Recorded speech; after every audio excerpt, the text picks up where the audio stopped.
hamba-hamba Allah yang Allah sudah berikan kepada mereka kelezatan di dalam bermunajat kepada Allah Subhanahu wa taala. Kalau kita sholat terpaksa, kalau mereka sholat itu bahagia.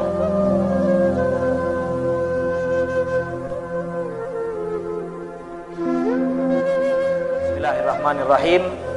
Wa'lam anna an-nasa thalathatun 'abdun qad anaba ila rabbih wa tuma'annat nafsuhu bihi wa anqasha'at dhulumatu syahawatihi bi isyraqi anwari qurbihi falam tabqa lahu ladzatun illa fi munajatihi. Kata Imam Al-Habib Abdullah bin Ali Al-Haddad radhiyallahu taala anhu, ketahuilah manusia itu ada 3 kategori, ada 3 golongan. Yang pertama, seorang hamba yang selalu bertaubat kepada Allah Subhanahu wa taala dan ia merasakan ada ketenangan di dalam kembali kepada Allah Subhanahu wa taala. Wan qasya'at dzulumat syahawatihi, dan syahwatnya sudah mati sehingga dirinya dipenuhi dengan cahaya kedekatan kepada Allah Subhanahu wa taala, dan ia hanya merasakan kelezatan di dalam bermunajat kepada Allah. Kalau kita ini salat itu kan munajat, di dalam salat itu ada doa. Dalam salat masuk waktu azan kita masih di luar. Kalau lagi ngopi kita masih mendahulukan kopi kita. Kalau masih kerja kadang kita masih mendahulukan kerja kita. Kalau masih makan mungkin kita mendahulukan makan kita. Dan berbagai hal dunia yang lainnya, ketika masuk panggilan sholat untuk bermunajat kepada Allah, kita masih menganggap ada hal lain yang lebih lezat bagi kita. Tapi mereka hamba yang masuk golongan VIP ini yang rombongan pertama, mereka adalah hamba-hamba Allah yang Allah sudah berikan kepada mereka kelezatan di dalam bermunajat kepada Allah Subhanahu wa taala. Kalau kita sholat terpaksa, kalau mereka sholat itu bahagia, mereka sholat itu lezat. Dan ternyata ada orang-orang yang Allah berikan kenikmatan, bahkan mereka mengaku kenikmatan ini seandainya ada di surga, kata mereka, maka kata mereka orang surga itu berada di dalam kenikmatan. Mereka mengklaim bahwa apa yang mereka dapat saat ini adalah nikmat yang paling besar. Dan mereka berharap seharusnya nikmat di surga itu ada nikmat ini. Nah, nikmat ini yang kita kejar, yang kita ingin dapatkan. Nikmat bermunajat kepada Allah Subhanahu wa taala, merasakan kelezatan di dalam kita beribadah. Nah, ini orang yang merasakan ini tentunya dengan melalui beberapa tahapan. Nah, ada di antara mereka yang menceritakan, di antara mereka mengatakan kabattul laila 20 aman wa tana'amtu biha 20 sana. Dia mengatakan, aku bermujahadah, bersungguh-sungguh, bangun malam setiap hari selama 20 tahun dalam keadaan terpaksa, dingin, ngambil wudhu, sholat dalam keadaan ngantuk. Setiap malam itu aku paksakan. Selama berapa tahun? Aku tidak merasakan kelezatan sama sekali di dalam beribadah tersebut. Dia mulai ini terpaksa, tapi tetap aku lakukan. Selama 20 tahun, dia bilang, aku memaksakan diri untuk bermunajat kepada Allah, bersungguh-sungguh 20 tahun. Di antara kita baru bangun qiyamul 1 hari, 2 hari, dapat seminggu, minggu depan lah mulai pula tidur lagi. Wah, lama nih macam ada bangun malam. Mulai lagi nanti bangun malam lagi, dapat 1 hari, 2 hari, 3 hari, dengar lagi fadilah tentang bangun malam, baru bangun malam lagi. Itu pun sudah ngerasa, weh kuni macam malah banyak minta sama Allah tapi belum dapat jawaban. Ini orang 20 tahun dia bilang, saya bangun malam, saya bersungguh-sungguh memaksakan diri untuk sholat, memaksakan diri melawan ngantuk, dan selama 20 tahun saya ibadah terasa berat, terpaksa kayaknya saya ini merasakan ibadah tidak ada lezat-lezatnya, tapi terus saya lakukan. Dan kemudian dia mengatakan wa tana'amtu biha 20 sana. Tapi setelah 20 tahun itu barulah Allah memberikan kelezatan kepadaku di dalam ibadah yang aku lakukan. Sehingga kalau orang lain sholat malam terpaksa, dia sholat malam senang, dalam keadaan ringan, mudah, dan lezat. Nah, ini yang perlu kita kejar, yang seperti ini, dengan bermujahadah, bersungguh-sungguh di dalam ibadah kepada Allah Subhanahu wa taala, memaksakan dirinya, melawan hawa nafsunya, nafsu kepingin tidur dia bangun, nafsu masih ngantuk dia paksakan untuk ambil wudu. Nah, sehingga orang ini mengatakan wa tana'amtu biha isyrina sana. Dalam 20 tahun ke depan aku merasakan kebahagiaan, kelezatan di dalam ibadah. Wala roha illa fi muamalatihi. Kalau kita istirahatnya duduk selonjoran sambil ngopi. Tapi mereka sholat itu mereka anggap istirahat. Pada saat mereka sholat, mereka menganggap mereka sedang beristirahat. Dan dari lezatnya mereka sholat, di antara mereka ada yang sudah tidak lagi merasakan apa yang ada di sekitar mereka. Kalau dia sholat berjamaah, dia tidak tahu siapa. Kalau habis sholat ditanya, siapa tadi yang di samping kanan kiri kata dia? Wah, tidak tahu. Karena tadi sholatnya sudah khusyuk. Kalau kita nih sholat, habis sholat ditanya, siapa samping kanan kau? Sampai ujung ku tahu siapa, kata dia. Sampai ujung sana ku tahu siapa. Jangan yang di kanan kiri, kata dia. Bahkan kadang-kadang sampai belakang-belakang ku tahu siapa, kata dia. Nah, ini kan menunjukkan kita pada saat sholat kita tidak merasakan kelezatan, sehingga kita masih belum keluar dari fisik kita, dari hal-hal yang masih menghalangi kita untuk mendapatkan cahaya Allah Subhanahu wa taala. Dan ini memang susah, tidak semua orang mendapatkan dengan gampang. Ada yang Allah berikan cuma-cuma tanpa bermujahadah, ada, tapi sedikit. Dan banyak dari ulama-ulama dan para aulia mendapatkan hal itu dengan bermujahadah. Jadi yang paling banyak adalah mendapatkan kenikmatan beribadah dengan beribadah. Allah menyatakan di dalam Al-Quran, waliman khofa maqama rabbihi jannatan. Bagi siapa saja yang takut kepada Allah dengan beribadah, dengan bermujahadah, dia takut kepada Allah Subhanahu wa taala sehingga dia memenuhi hidupnya dengan ketaatan, jannatan, Allah akan memberikan kepadanya 2 surga. Lalu ulama membahas ayat ini, kita ini kan badan siko, untuk apa diberi 2 surga? Emang hari ini masuk sini, besok masuk sini, kan tidak mungkin. Jadi kata ulama, jannatan di sini adalah 1 surga di dunia, 1 surga di akhirat. Duk macam mana pula Ustaz surga di dunia? Nah, ternyata kata para ulama, surga di dunia ini adalah pada saat kita merasakan kelezatan di dalam beribadah. Nah, itu surga.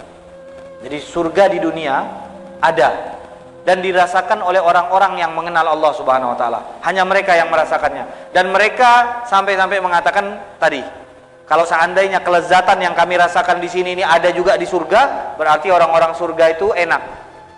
Tapi kalau nggak ada, berarti orang-orang surga itu nggak enak. Mereka sudah merasakan surga, mengenal Allah Subhanahu wa taala semasa mereka hidup di dunia. Dengan dalil waliman khofa maqama rabbih jannatan, ada 2 surga. Nah, kata ulama, kita nggak mungkin masuk dengan 1 tubuh masuk ke dalam 2 surga. Maka surga yang pertama ini adalah surga yang didapatkan pada saat kita hidup di dunia, yaitu merasakan kelezatan pada saat kita melakukan ibadah. Nah, ini rombongan yang pertama.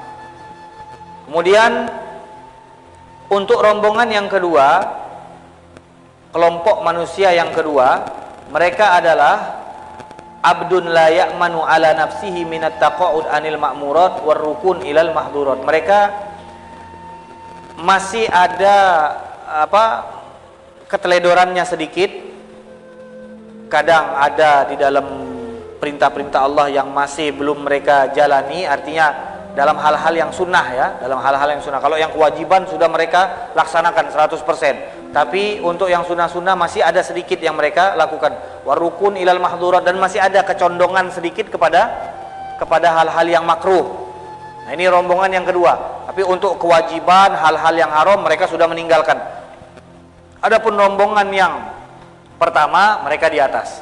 Karena mereka bukan lagi hanya menganggap kewajiban dan juga bukan lagi menganggap hal yang haram wajib untuk ditinggalkan, tapi menganggap kewajiban itu sudah seperti kebutuhan untuk hidup mereka. Kita ini sholat itu kita anggap wajib. Jadi kita kalau sholat karena ini wajib, ku takut kelak berdosa. Bukan seperti kita makan 3 kali sehari. Makan 3 kali sehari itu kita kita makan bukan karena kita takut berdosa, tapi karena kita menganggap oh ini butuh makan, tidak makan ku sakit. Nah, kita menjadikan makan kebutuhan. Nah, mereka menjadikan sholat kebutuhan, bukan karena mereka takut akan azab Allah Subhanahu wa taala, tapi sholat itu sudah mereka rasakan seperti kebutuhan kita akan makan.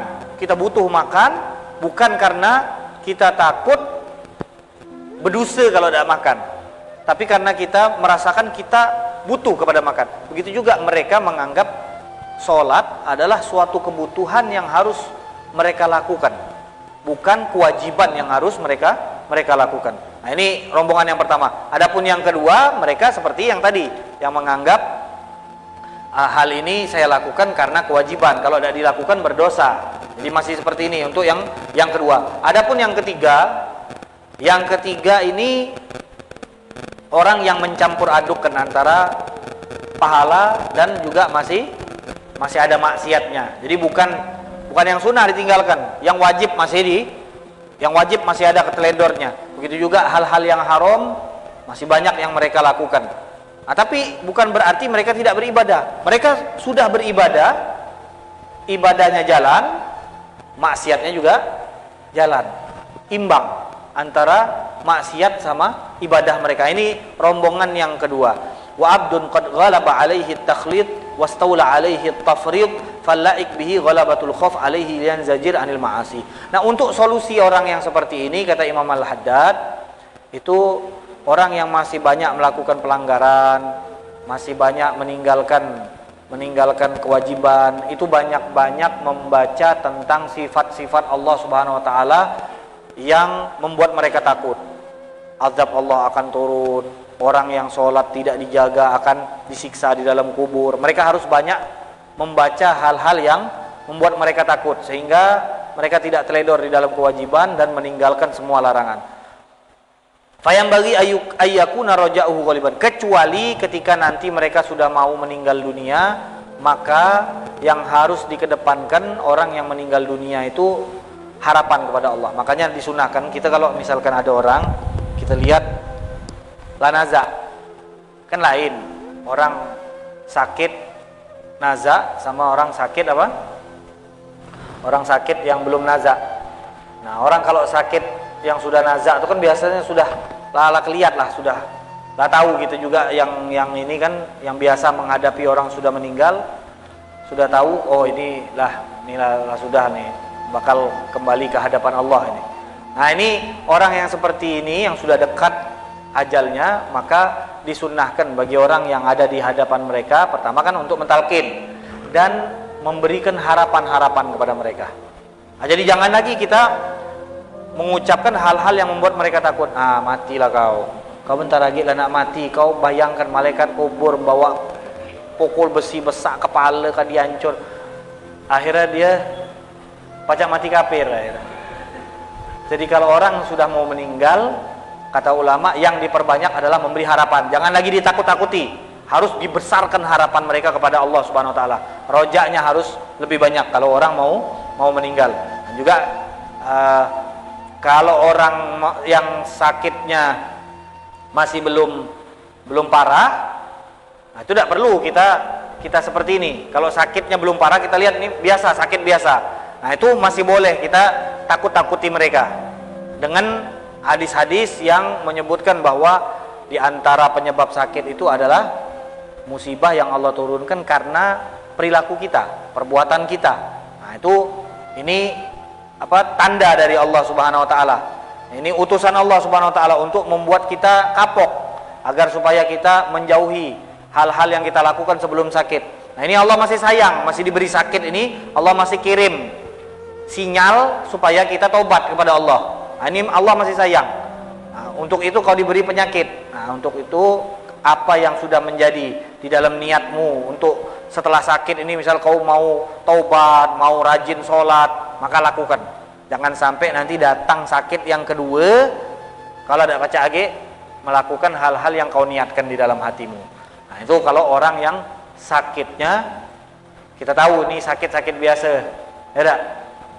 Nah, untuk orang yang sakit sudah parah, yang sudah mau meninggal dunia, maka kata para ulama disunnahkan bagi orang yang ada di sekitarnya untuk menyebutkan harapan-harapan yang dapat membuatnya bersemangat mengharapkan ridho Allah Subhanahu wa taala.